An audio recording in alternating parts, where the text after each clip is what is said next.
Hello friends बरायबाय बड'जब enough' अफिशियेल YouTube चेनेलाव आसा खालामो गासिबो नोंथांमोना मोजां दङ।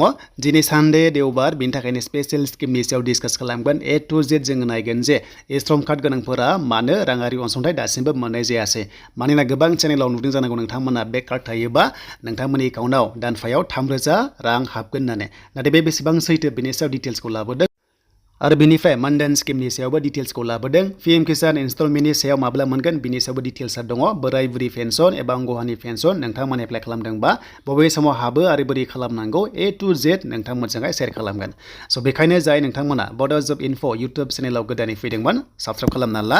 जेब्लायबो साख्रिनि आपडेट लन स्किमनि सायाव नोंथांमोना बर' रावजोंहाय आपडेट मोनबाय थानो हागोन। दा लोगोफोर गोबाव खालामा जों थांगोन फार्स्टआवनो श्रम कार्डनि अफिसियेल साइटआव। मानोना जोंनि भारत हादराव गोबां श्रम कार्ड एप्लाइ खालामबाय खौथि एप्लाइ खालामबाय नाथाय रांखौहाय सोर मोनदों आरो मोनासै। मानोना गोबां इउटुब चेनेलफ्राव नोंथांमोना मोनो जे रां हाबबाय आरो हाबाखै। दा बेखायनो आं फैग्रोबाय अफिसियेल साइटआव। स' बेयाव फैनाय लोगो लोगो लिंकआ दङ डिसक्रिपसनाव। नोंथांमोना चेक खालाम, जेब्लायबो चेक खालामना ला, अब्ला बेबायदि पेजखौ नोंथांमोना मोननो हागोन। स' बेनिफ्राय श्रम कार्ड गासै एप्लाइ खालामनाया 29,63,13,000नि बारा दङ। स' बिनि गेजेराव सोरबायदि रांखौ मोनदों नोंथांमोना कमेन्ट्स खालाम जे रावबो मोनाखै होननानै कमेन्ट्सखौ मोनखागोन। देन बेनिफ्राय जोंहा रेजिस्टार खालामनोबा रेजिस्टार मोनसे दङ, रेजिस्टार अन श्रम दङ, बेयाव क्लिक खालामनांगोन। एन्ड बेनिफ्राय 3,000खौ सोरबादिया मोनगोन बेनि सायावबो डिटेल्सआ दङ। बेनो जाबाय मानधन स्किम एकाउन्टआव हाबगोन आरो हाबासै मानो हाबासै बेनि सायावबो गासैबो बाथ्रा दङ। स' बेखायनो भिडिअखौ नोंथांमोना नायजोबबानो जाबाय जाहाथे क्लियार जायो। दा जोङो रेजिस्टाराव जों क्लिक खालामसै। अके, दा जोङो रेजिस्टाराव क्लिक खालामनाय लोगो लोगो जोंहा 3,000खौ मोनमारगोन नामा बेनि सायाव डिटेल्सखौ जोङो डिसकास खालामसै। दा बेखायनो आं क्लिक खालामबाय रेजिस्टाराव आरो खालामनाय लोगो लोगो श्रम कार्ड नोंथांमोना एप्लाइ खालामनोबा बैसोआ थानांगोन 60निफ्राय 59 इयार्स। 16निफ्राय 59 बोसोर दङबानो बे कार्डखौहाय मोनो। आरो बेनो जाबाय आनअर्गानाइज वार्कार्स एबा जायनाखि खामानि मोनै बिथांमोननि थाखाय। आरो जेब्ला 60 इयार्स जागोन ना अब्लाथाय नोंथांमोनाहाय राङारि अनसुंथाइ मोनमारगोन नामा एबा सोरबायदिया मोनगोन बिनि सायाव डिटेल्सआ दङ। अके, मानोना गोबां गोनो गोथो जायो डाइरेक्ट एप्लाइ खालामो बेनिफ्राय रांखौहाय नेबाय थायो जे दानफायाव 3,000 मोनगोन होननानै। स' बोरै मोनगोन बिनि सायाव नोंथांमोना डिटेल्सखौ मोनगोन। आरो बैसो जाबाय 60निफ्राय 59 इयार्ससिमा श्रम कार्ड एप्लाइ खालामनो हायो। नाथाय स्किमावहाय नोंथांमोना रां मोननो थाखाय माबायदि खालामनांगौ हमना ला। स' दानिया फैबाय डिटेल्सआव श्रम कार्ड थायोबा नोंथांमोना डाइरेक्ट रां एबा नोंथांमोना फैसा मोननाय नङा। अके, पेन्सन मोननाय नङा। नाथाय मोनसे बाथ्रा बे श्रम कार्ड थायोबा नोंथांमोना बिनि आन्दारावनो माखासे गुबुन गुबुन स्किम दङ जेरावहाय 60 इयार्स जायोबा नोङो हमना ला 60 बोसोर जायोबा नोङो गभर्नमेन्टआ पेन्सन होनाय जागोन। नाथाय बे पेन्सनखौ नोंथांमोना ओरैनो मोननाय नङा। नोंथांमोना दानफायाव माखासे मिनिमाम एसे रां दोनबाय थानांगोन। नोंनि बैसोखौ लानानै बेसेबां जायो। स' बेखौहाय रां दोननांगोन। आरो बै समावसो जेब्ला नोङो 60 इयार्स जागोन ना अब्लासो नोंथाङा नोंनि दोनखानाय रांखौहाय मोनफिनबाय थागोन। एसे सुद मोनगोन। एन्ड बेनिफ्राय नोंथांमोना सोलिनो थाखाय जेब्ला 60 बोसोर जायो अब्ला बै समाव बोरायगोन बुरिगोन नालाय माखासे प्रटेक्सननि सायाव बे रांखौहाय स्किमखौहाय लन्च खालामनाय जादोंमोन। बेखायनो जों बेखौ नायनोबा माखासे स्किम दङ जों बे स्किमखौ बुजिनांगोन। आरो बे स्किमा मा मा दङ बोरै दोनोबा मोनो बेनि सायाव जों दानिया नायनोसै। दानिया जोङो डिटेल्सखौ नायफिनसै। हमाव फैदो, बेनिफ्राय नोंथांमोना मोनसे अप्सन मोनो स्किम। बे स्किमाव नोंथांमोना क्लिक खालामनांगौ। अके, दा बेखायनो जों खालामबाय। बेनिफ्राय ससियेल सिकिउरिटि वेलफेयार स्किम्स दङ, बेनिफ्राय एमप्लयमेन्ट स्किम दङ। दा जों फार्स्टनि अप्सनाव जों क्लिक खालामबाय। स' बेयाव खालामनाय लोगो लोगो दानिया फैबाय गुबै कन्टेन्टआव जे डिटेल्सआ जे बेसेबां रां दोनोबा नोंथांमोना मोनो।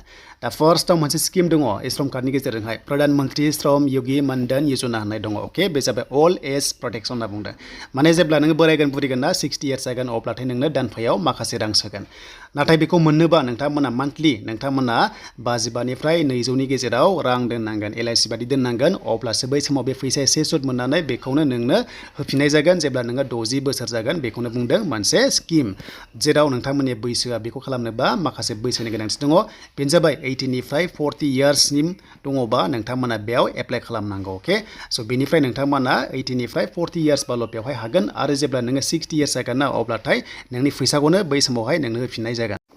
बेनिफ्राय बे स्किमखौ एप्लाइ खालामबा नोंनि खामायनाया बोसोराव 15,000नि खम जानांगोन एबा 15,000सिम जानांगोन होमबासो बेयाव इलिजिबोल जायो। अब्लाथाय 60 इयार्स जाबाथाय मोनबाय 3,000 बेबायदि बेयाव बुंदों। अके, स' बेनो ओरै नोंथांमोना बुजिबाय। आरो जुदि माबाफोर जुदि बे समावहाय इन्सुरेन्सखौ खुलिनानै डेथ जायोबा नोंथांमोना माखासे बेनिफिट्स मोनगोन गभर्नमेन्टनिफ्राय माखासे राङारि अनसुंथाइ मोनगोन। अके, स' बेनो जाबाय श्रम कार्ड थायोबा डाइरेक्ट रां मोना। नाथाय श्रम कार्ड दङबा बुजिगोन नालाय जे नोंथाङा जेबो माने खामानि गैया एबा हमना ला बेकार एबा आनअर्गानाइज वार्कार्स होननानै। बेखायनो बेफोरबायदि माखासे अपसनखौ होदों श्रम कार्डनि जोहै अके देन बेनिफ्राय गुबुन स्किम दंबावो जों नायफिनबावनो हायो गोबां स्किम दङ बेयाव जाय स्किमखौहाय दानि सोलिबाय थानाय गभर्नमेन्टआ लन्च खालामदोंमोन दा जों फैबाय बेनो जाबाय national pension scheme for traders and the self employment person होनना बुंदों अके स' बिदिनो आरो गोबां रोखोमनि बेनिफिट्स दङ नोंथांमोना बैसो 18निफ्राय 40 इयार्स बेयावबो स' नोंथांमोना रां दोननांगोन बेनिफ्राय प्रधान मन्त्रि जीवन ज्योति बीमा योजना होननाय खोनादों नोंथांमोना बेंकनिफ्राय बेखौ एप्लाइ खालामनांगौ नोंथांमोना मिथिगौ जे 18निफ्राय 50 इयार्स दङबा नोंथांमोना सेभिंस बेंकनिफ्राय बेखौहाय एकाउन्ट खुलिनानै नोंथांमोना दोननो हायो इन्सुरेन्सखौहाय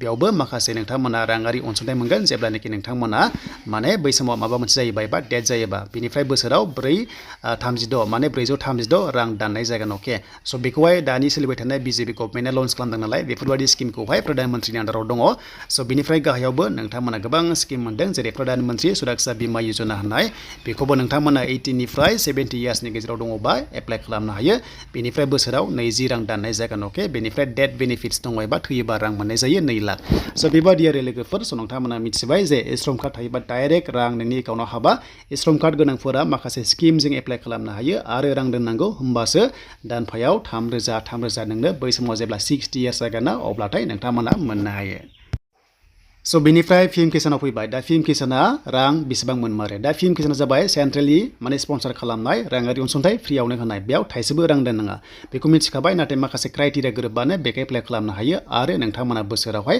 6,000 रां मोनो दा हमना ला पिएम किसाननि 17 किस्तिखौ माब्ला सोगोन अके बे राङा माब्ला हाबगोन गभर्नमेन्ट देराबा नोंथांमोना 2,000 नेक्स्ट किस्ति मोनगोन 17 किस्तिखौ आरो बोसोराव 6,000 आरो जुदि सरकार थाफिनोबा नोंथांमोनाहाय मोनलांबाय थागोन स्किमफोरखौहाय नाथाय जेनोबा गोदान सरकार फैयोबा बे 17 किस्तिखौ मोननायनि चान्सआ गैया एबा जुदि सरकारा थायोबा बोरै होनो बे मोनसे सोंलु एन्ड बेनिफ्राय जुदि गोदान सरकार फैयोबा गोदान स्किम लन्च खालामगोन आरो नोंथांमोना बेफोरबायदिखौ एप्लाइखौ खालामनो हागोन दा बेनोमोन नोंथांमोना क्लियार जाबाय दानिया फैबाय लास्ट जोबनाया पेन्सन अके स' नोंथांमोना पेन्सन स' बेनिफ्राय दायो फैबाय पेन्सना मोननै रोखोमनि थायो नोंथांमोननि बेनो जाबाय स्टेटनि आरो सेन्ट्रेलनि थ' बेनिफ्राय केवाइसि नांदोंबा नोंथांमोना केवाइसि होनाला पेन्सनखौ ओरैबायदि मोनो आसाम स्टेटनिया जायखिजाया दाननि 10 अक्ट'नि सिगां एबा 10 थारिखआवहाय नोंथांमोननि एकाउन्टआव रांखौहाय सोनाय जायो थ' बेनो जाबाय हमना ला जायखिजाया डेट फैयोबा 250निफ्राय जागायनानै जि मोनो नोंथांमोननि बोराइ पेन्सन बुरि पेन्सन रान्दि पेन्सन बेनिफ्राय आंगोहानि पेन्सन स' नोंथांमोनाहाय मोननो हायो स' बेखायनो नेक्स्ट 10 तारिखनि सिगां अरुण'दय